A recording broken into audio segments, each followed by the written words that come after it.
नमस्कार, पिया फॅमिली आणि किचनमध्ये आपले मनःपूर्वक स्वागत आहे. तर आज आपण कोवळी अशी हिरवीगार अशी मुळ्याची भाजी बनवणार आहोत. तर ती कशी बनवायची पाहूयात. इथे मी मुळ्याची पानं काढून घेतलेली आहेत. किडकी आहेत ती बाजूला काढून घ्यायची आहेत. इथे मुळ्याची पानं ही स्वच्छ धुवून ही चिरून घ्यायची आहेत. हिवाळ्यात मिळणारी ही मुळ्याची भाजी ही आपल्या पचनसंस्थेसाठी खूप चांगली आहे. मुळा हा आपला चिरून झालेला आहे.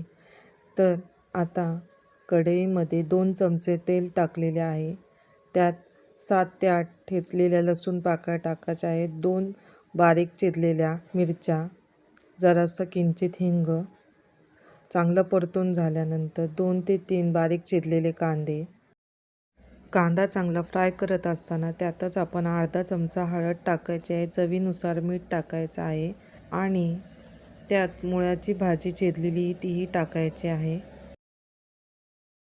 यामध्ये सुकं किंवा ओलं खोबरं टाकायचं. भाजी चांगली मिक्स करून घ्यायची आहे आणि झाकण ठेवून 6 ते 7 मिनटं वाफेवर शिजून द्यायची आहे. 6 ते 7 मिनिटांनी आपली मुळ्याची टेस्टी अशी भाजी तयार आहे. ही भाजी भाकरीसोबत, चपातीसोबत एकदम छान लागते. आणि रेसिपी आवडल्यास लाईक, शेअर आणि सबस्क्राईब जरूर करा. धन्यवाद.